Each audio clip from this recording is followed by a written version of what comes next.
오늘 창세기 22장 7절부터 14절까지 말씀을 통하여 준비하시는 하나님이라는 제목으로 말씀을 증거하겠습니다. 우리가 성경을 열심히 읽는 것도 참 중요하지만 성경을 읽을 때 내가 읽은 내용에서 하나님이 말씀하시고자 하는 내용이 무엇인지, 쉽게 말씀드리면 하나님이 강조하는 것이 무엇인지를 확인하면서 읽는 것은 실제로는 참 중요하고 더 중요합니다. 근데 성경을 읽을 때 강조점을 찾는 가장 쉬운 방법을 제가 여러 번 반복해서 이미 말씀드렸습니다. 반복되는 단어 또는 반복되는 내용이 있는가를 확인하라. 이것이 본문에서 하나님의 강조를 가장 쉽게 찾는 방법 중에 하나입니다. 똑같은 단어만 찾지 마시고 유사 단어 또는 또 비슷한 내용들까지도 포함하여 반복을 찾아보시면 참 좋습니다. 창세기 22장에 지난주 설교 시간에 말씀드렸듯이 강조되는 것이 있는데 그것이 뭐냐면 내 아들 독자 이삭이라는 것입니다. 하나님께서 의도적으로 아브라함에게 이삭을 바치라 하지 않고 의도적으로 내 아들 하나밖에 없는 특별한 그 이삭을 바치라 하고 이렇게 강조하면서 반복하여 말씀을 하셨습니다. 그래서 2절에도 말씀하시고 12절에도 말씀하시고 16절에도 말씀하셨습니다. 3번. 근데 이 22장을 보면 또 다른 강조점이 나옵니다. 몇 번 나오느냐면 4번 나옵니다. 이것은 유사 단어라기보다는 유사 단어 내지는 내용까지도 포함한 반복입니다. 그것이 뭐냐면 하나님께서 준비하신다 하는 말씀입니다. 아브라함이 아들에게 얘기하죠. 이삭이가 아버지 다 준비됐는데 하나님께 드릴 제물은 어디 있습니까? 그 질문에 아버지 이삭이 이렇게 대답합니다. 하나님께서 준비하실 거야. 8절입니다. 그리고 13절에는 실질적으로 하나님이 준비하십니다. 무엇을요? 양을 준비하시죠. 실제적인 하나님의 행동을 보여줍니다. 그리고 나서 14절에 아브라함이 하나님을 고백하는데 우리는 이렇게 고백할 수 있잖아요. 고백할 수 있습니다. 여호와 이레. 무슨 말인지 아시죠? 아브라함이 고백하잖아요. 순양을 보면서 여호와 이레. 준비하시는 하나님이시다. 근데 14절 하반절에 또 재미있는 것은 아브라함이 하나님을 우리 하나님은 준비하시는 하나님이시구나 이미 고백을 했는데 14절 하반절에 해설자가 이렇게 설명을 합니다. 오늘날까지 사람들이 이르기를 여호와의 산에서 준비되리라 하더라. 아브라함의 고백 뒤에 아브라함만 고백했을 뿐만 아니라 그 이후의 사람들이 하나님을 그렇게 동일하게 고백했다. 이렇게 또 설명까지 해서 무려 오늘 본문에 4번의 하나님이 준비하신다는 내용을 반복하고 있습니다. 성도 여러분 좀 재밌지 않으세요? 또 제가 재밌다고 그러는데 우리 창세기 22장 그러면 우리는 익숙하게 아브라함의 순종을 다루고 있는 본문이다. 이렇게 딱 이렇게 결론을 내리고 성경을 볼 수 있습니다. 창세기 22장 하나님께서 아브라함에게 명령하셨는데 아브라함이 그 엄청난 하나님의 명령에 순종했대. 근데요, 성경을 다시 한번 읽어보세요. 그러면 이 아브라함의 순종 사건을 성경은 아브라함이 순종했다, 잘했다, 별 5개 이것으로 끝나지 않고 결론은 뭐냐면 하나님이 준비하셨다는 것으로 결론을 맺고 있다는 거예요. 이해가 되시죠? 그러니까 창세기 22장은 얼뜻 보면 아브라함의 순종을 다루고 있는 본문 같은데 정작 성경은 아브라함이 순종했다로 끝나지 않고 그 순종 사건을 통해서 정작 말하고 싶은 것은 우리 하나님이 어떤 하나님인 줄 알고 있느냐? 우리 하나님은 준비하시는 하나님이시다. 이것으로 얘기를 끌고 가고 있다는 거예요. 아브라함에게 참 잘했어요 박수치고 별 5개 주는 것이 아니라 이 아브라함의 순종을 통해서 하나님은 아브라함에게 그리고 우리들에게 하나님의 하나님 되심의 또 다른 면을 보여주셨는데 어떤 하나님이냐? 준비하시는 하나님이시다입니다. 성도 여러분, 삶 속에서 나의 삶 속에 우리가 생각하지도 않고 계획하지도 않고 어느 땐 기도하지도 않았는데 하나님이 놀라운 것을 준비하셔서 선물처럼 주신 그런 것 경험해 보셨죠? 안 경험해 보셨어요? 신앙생활을 오래 하신 분들은 이런 체험이 손으로 꼽는 정도가 아닐 거예요. 꼽을 수 없을 정도예요. 하나님은 내가 생각도 안 했는데, 내가 기대도 안 하는데, 꿈도 안 꿨는데, 기도한 적도 없는데 하나님이 나에게 필요한 것, 나에게 유익된 것, 하나님이 꼭 필요하다고 생각하는 것을 어떻게 이렇게 챙겨주시나, 어떻게 이렇게 준비하여 주시나, 이런 것들을 우리 신앙 속에서 끝없이 실제로는 체험을 합니다. 근데 오늘 본문은 훨씬 더 큰 것을 강조합니다. 하나님이 준비하셨는데 우리의 삶 속에서 크고 작은 일들을, 사건을, 복됨을 준비하시는 것을 뛰어넘어 뭘 얘기하냐면 우리의 구원을 준비해 주시는 하나님을 실제로는 이야기하고 있다는 사실입니다. 오늘 첫 번째 보면 이삭을 위해서 우리 하나님께서 숫양을 준비하십니다. 자, 다시 정리해 보겠습니다. 여러분, 이삭이가 죽는다고 생각해 보세요. 그러면 단순하게 이삭이가 죽는 걸까요? 이삭이가 제사를 드려서 제물로 죽는다 그러는 것은 단순한 사건이 아닙니다. 첫째는 그냥 이삭이 아니라 하나님의 약속의 자녀, 특별한 자녀가 죽는 것입니다. 조금 더 나갈까요? 하나님은 이삭을 통하여 한 민족을 이루겠다고 반복적으로 약속하셨습니다. 네 자손을 통하여 나중에 한 민족을 이룰 것이다. 이삭이 죽으면 하나님은 이삭을 통하여 이루실 한 나라가 없어지는 것입니다. 물론 다른 자손을 볼 수 있겠죠. 그러나 하나님이 계획한 그 자손은 아닌 거예요. 조금 더 나갈까요? 이삭은 그냥 이삭이 아니라 그 라인의 끝에 누가 태어나게 되어 있냐면 예수님이 이 땅에 오시는 사건과 연결되어 있습니다. 그러면 예수님이 오시는 그 구원의 계획이 어긋나는 것입니다. 조금 더 볼까요? 무엇과 관계되어 있어요? 예수님이 오시는 일이 문제가 생긴다면 우리의 구원도 문제가 생기는 것입니다. 그러니까 이삭이 죽는다는 것은 아브라함의 아들이 죽는다는 정도가 아니라 특별한 약속의 장녀가 죽는 것이고 한 나라가 사라지는 것이고 예수님이 오시는 그 계열이 문제가 되는 것이고 더 나아가서 우리 구원은 어떻게 되는 거야? 여기까지 관계되는 어마어마한 사건입니다. 그래서 히브리서에는 이렇게 얘기합니다.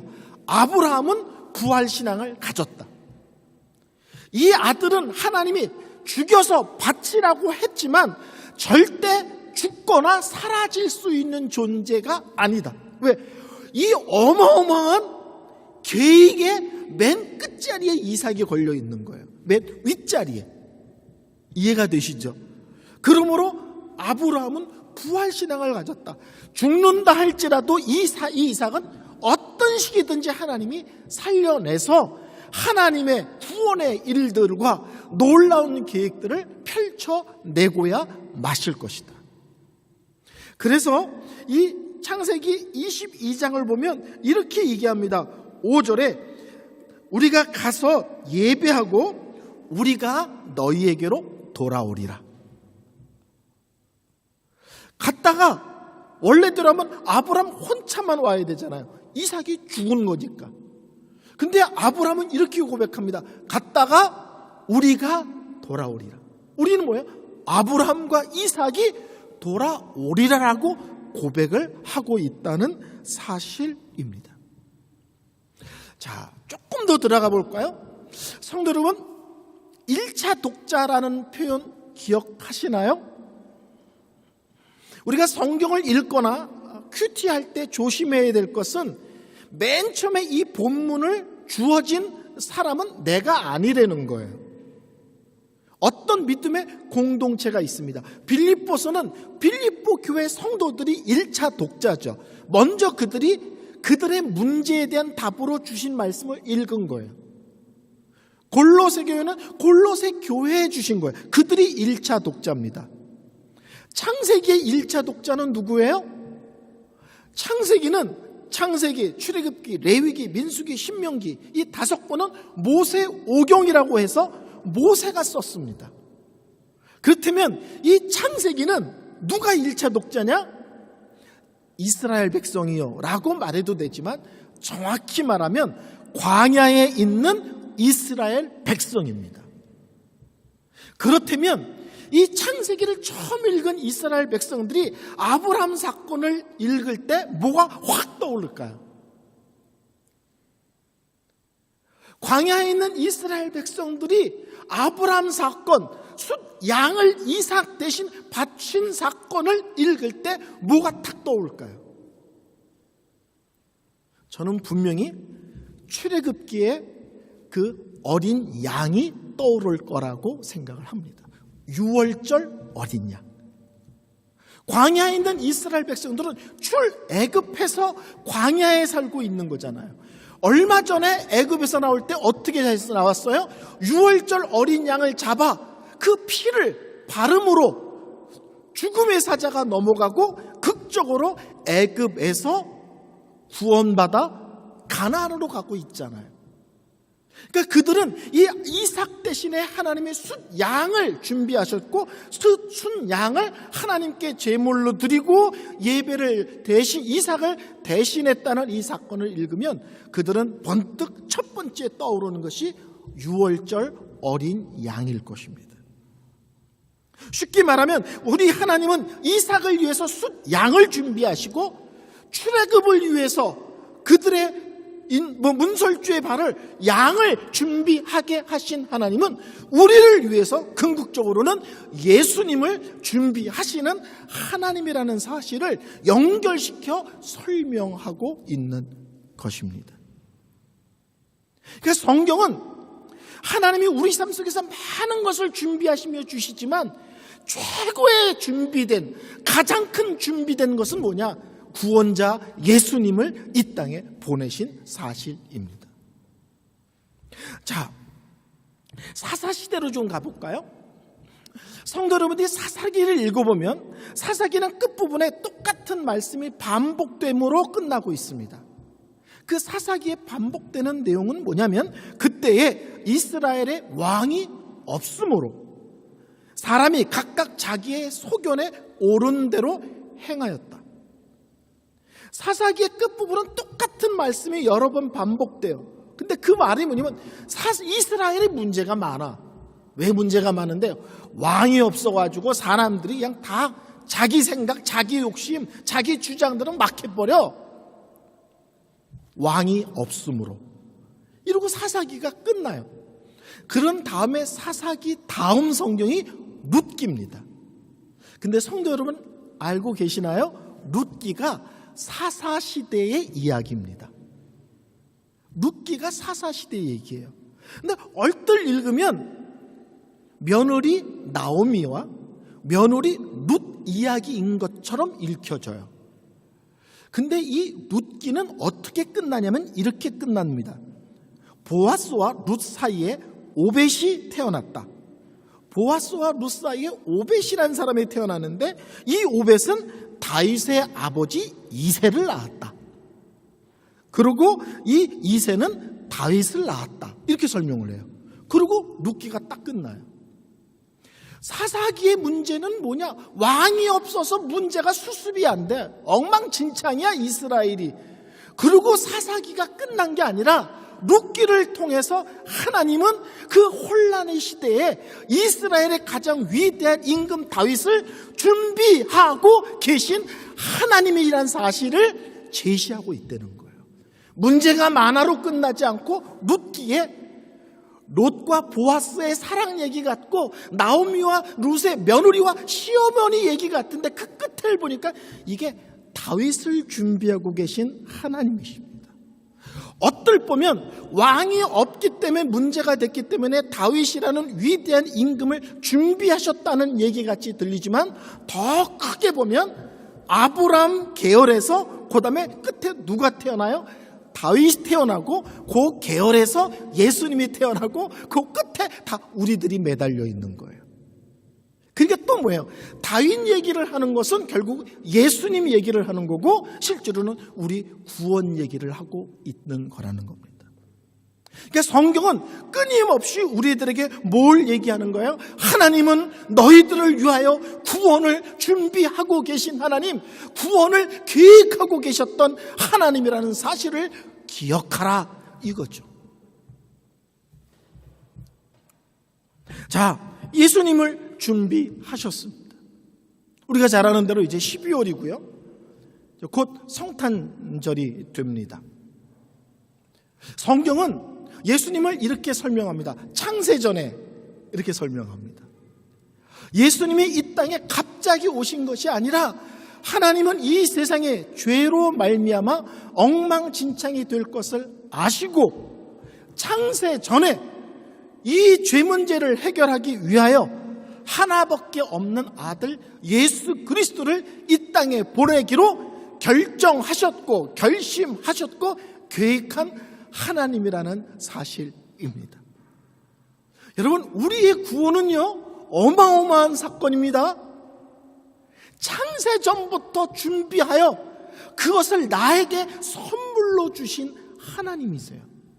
나의 구원은 단순한 구원이 아닙니다.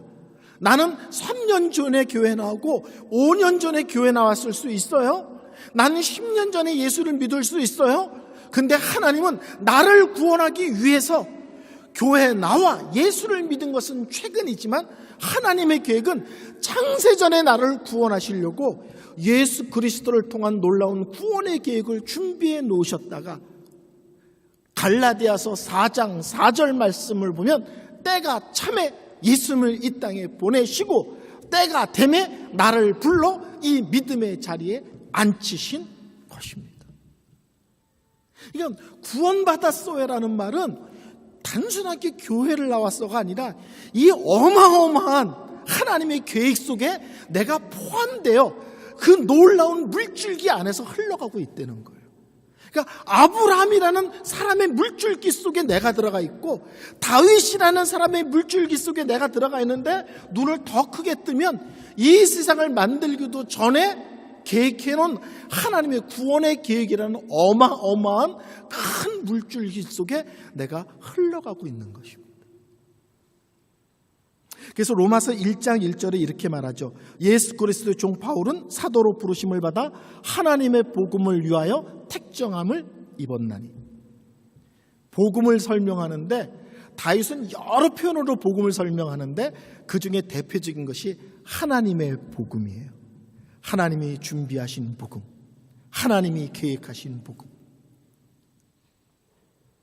아멘.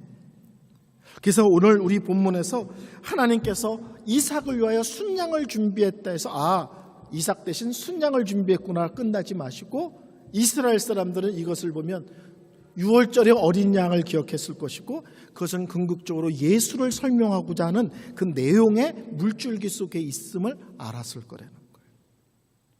그래서 우리는 실제로는 아브라함을 위하여 순양을 준비하신 사건을 나의 삶 속에서 크고 작은 것을 준비하시는 하나님으로만 생각하지 말고 더 큰 물줄기를 들여다보려는 거예요.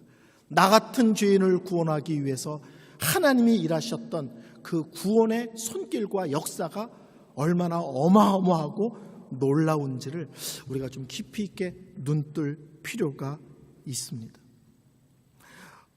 로마서 8장 32절에 이렇게 말씀합니다. 자기 아들을 아끼지 아니하시고 모든 사람을 위하여 내어주시니까 어찌 그 아들과 함께 모든 것을 우리에게 주시지 않겠느냐. 하나님께서 우리에게 주실 수 있는 최고의 선물이 있다면 그것은 하나밖에 없는 아들 예수 그리스도라는 거예요.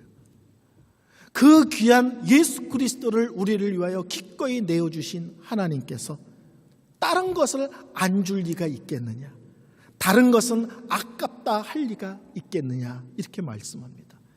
예수를 주셨다는 것은 다 주시겠다는 거고 하나님 안에 있는 복됨과 아름다움을 우리를 위해 기꺼이 베푸시겠다는 하나님의 놀라운 계획도 포함되어 있는 것입니다. 구원받았다. 그리고 구원받은 이후에 안에 있는 믿음과 은혜의 풍성함과 아름다움과 그 놀라움을 우리 다시 한번 깊이 있게 감사함으로 고백하는 그런 모습들 되시기를 바랍니다. 성도 여러분, 이 놀라운 하나님 앞에 우리는 너무 계산하고 있지는 않은지, 너무 따지는 게 많은 것은 아닌지, 도리어 이렇게 고백했으면 좋겠습니다. 아끼지 않고 모든 걸 내어주는 하나님 앞에 나는 무엇을 드리고 있는가? 또 나는 하나님의 기쁨과 영광을 위해서 어떤 것을 내려놓기도 하는가? 어떤 부분은 드리는가? 어떤 부분은 하나님을 위하여 내려놓는가? 이런 부분에 대한 반응과 결단도 우리 속에서 함께 있었으면 좋겠습니다.